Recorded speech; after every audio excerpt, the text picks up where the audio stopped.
What was the deadliest peacetime sinking in history? It's a chilling question, one that takes us back to December 1987 in the Philippines. On this fateful day, the Doña Paz, a ferry teeming with passengers, embarked on a journey that would end in disaster. The vessel was filled to the brim, carrying more than twice its capacity, yet the atmosphere was festive, filled with the hum of excited chatter and the echo of laughter. It was a seemingly ordinary day. Passengers were oblivious to the impending catastrophe, their minds filled with the anticipation of reaching their destination. Families huddled together, sharing stories and dreams. Vendors hawked their wares, their voices rising above the din. Children ran around, their innocent laughter piercing the air. The crew, although understaffed, seemed to have everything under control. The day was bright, the sea was calm, and the journey ahead promised nothing but smooth sailing. The Doña Paz was more than just a ferry, it was a microcosm of life, carrying with it the hopes and dreams of its passengers. But beneath the surface of this bustling activity, the seeds of disaster were being sown. As the Doña Paz set sail, no one could have predicted the tragedy that was about to unfold. In the darkness of the night, an unforeseen disaster struck. The tranquil sea was instantly transformed into a scene of chaos and confusion as the ill-fated Doña Paz ferry collided with an oil tanker. No warning, no time to prepare. The collision was as sudden as it was catastrophic, thrusting the unsuspecting passengers into a nightmare they could not have imagined. The impact with the oil tanker was like a punch to the gut of the ferry. It was not just a clash of two massive vessels, it was a deadly meeting of man-made titans, an oil tanker full of highly flammable liquid, and a ferry overloaded with passengers. The tanker's cargo erupted, setting off a series of explosions that lit up the night sky and set the ferry ablaze. Imagine the panic, the fear, the utter disbelief. One moment you're dozing off to the rhythmic lullaby of the sea, the next you're jolted awake by a deafening explosion, surrounded by flames and the frantic cries of fellow passengers. The ferry, once a vessel of hope and journey, was now a sinking inferno. The chaos was immediate and all-consuming, people scrambling for life jackets, for loved ones, for any semblance of safety in a situation that was quickly spiraling out of control. The once calm sea was now a roiling cauldron of terror and desperation. The Doña Paz, engulfed in flames, began to list dangerously, her fate sealed by the collision. As she began to sink, the darkness of the night was replaced by the eerie glow of the burning ferry, casting long, dancing shadows on the sea. The air was filled with the acrid smell of burning fuel and the anguished cries of those aboard. In the blink of an eye, the Doña Paz was engulfed in flames, a scene of utter chaos and terror. The sea, once a symbol of adventure and discovery, had become a watery grave for thousands, marking one of the deadliest maritime disasters in peacetime history. Amidst the flames and the sinking vessel, a desperate struggle for survival ensued. Picture this, the water around the ferry ablaze, the air choked with smoke, and the panicked voices of thousands of passengers filling the night. The Doña Paz was sinking, and hope was sinking with it. With the ferry rapidly filling with water, passengers scrambled to find a way out.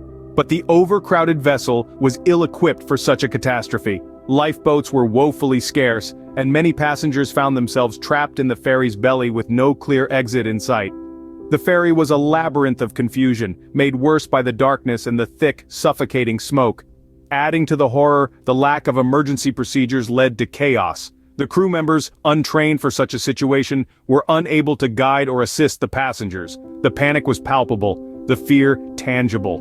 Desperate pleas for help echoed against the roar of the fire and the crashing waves, but for many, help would never come. Passengers clung to anything they could find, anything that might keep them afloat in the dark, burning waters. Mothers clutched their children, families held on to each other, and strangers became lifelines.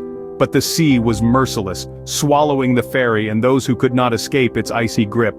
To survive that night was to defy the odds. It was a test of will, of grit, and sheer determination. Some found the strength to swim through the burning waters, to push through the smoke and the fear, to reach the surface and gasp for air. These brave 26 souls, would live to see another day, carrying with them the scars of that fateful night. Tragically, out of the thousands on board, only 26 individuals would live to tell the tale. The aftermath of the disaster was a scene of unprecedented devastation. The wreckage of the Doña Paz and the oil tanker, now submerged in the dark depths of the Tablas Strait, was a chilling symbol of the catastrophic loss of life. Rescue operations were swift, but the enormity of the tragedy soon became clear.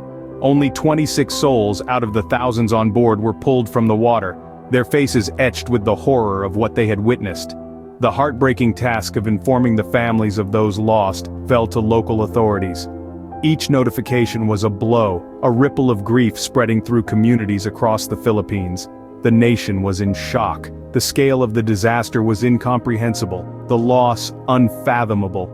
The Doña Paz had been a vessel known to many, a common sight in the busy waterways, a symbol of connection between the islands. Its sudden, violent destruction resonated deeply with the people. Internationally, the news was met with disbelief and sorrow. Offers of aid and expressions of condolence poured in from around the globe. But behind the sympathy there was a growing sense of outrage. How could such a disaster have occurred in peacetime? How could so many lives have been lost? The staggering loss of life was a bitter pill to swallow. Each victim was more than just a number. They were mothers and fathers, sons and daughters, friends and neighbors. The impact on the families of the victims was profound, their lives forever marked by the tragedy. In the quiet moments that followed the initial shock, a collective grief settled over the nation. The bustling ports fell silent. The usually vibrant markets were hushed. The people mourned their lost loved ones and a sense of normalcy that would never return. The Doña Paz disaster stands as a stark reminder of the devastating consequences of disregarding maritime safety standards. It is a lesson etched in the heart of a nation, a painful memory of a day when the sea claimed thousands of lives in one of the deadliest peacetime maritime disasters in history. In the wake of the disaster, questions were raised. How could this have happened? The aftermath of the Doña Paz catastrophe was a time of deep introspection and probing queries. The investigation that followed was eye-opening, revealing a web of negligence that led to this tragic event. The ferry was grossly overcrowded, a fact that significantly contributed to the high casualty rate. The vessel, designed to carry a maximum of about 1,500 passengers, was carrying almost 3 times its capacity that fateful night. This severe overcrowding, coupled with the lack of emergency lighting, created a chaotic and panic-stricken environment when the disaster struck. The investigation also highlighted issues of understaffing on both vessels. The sheer number of passengers on the Doña Paz required a larger crew for effective management and emergency response. However, the ferry was woefully understaffed. The oil tanker too was understaffed, compromising the ability to avert the collision or manage the ensuing crisis. But the issues went beyond the vessels themselves. The investigation unearthed a lack of regulatory oversight in the region. Maritime safety standards were lax, with little to no enforcement of rules regarding passenger capacity, crew training, and safety equipment. The regulatory bodies were found to be inadequate, their oversight ineffective, leading to a culture of negligence and complacency. This lack of oversight was not just a failure of the regulatory bodies, but a systemic problem. It pointed to a disregard for safety in the pursuit of profits, a mindset that prioritized monetary gain over human lives. The Doña Paz disaster was a tragic reminder of the consequences of such a mindset. The Doña Paz disaster not only revealed the fatal flaws in maritime safety, but also underscored the need for stringent regulations and oversight. The harrowing event served as a wake-up call for the maritime industry, highlighting the urgent need for reform. The lessons learned from this disaster still resonate today, a sobering reminder of the cost of negligence and the value of human life.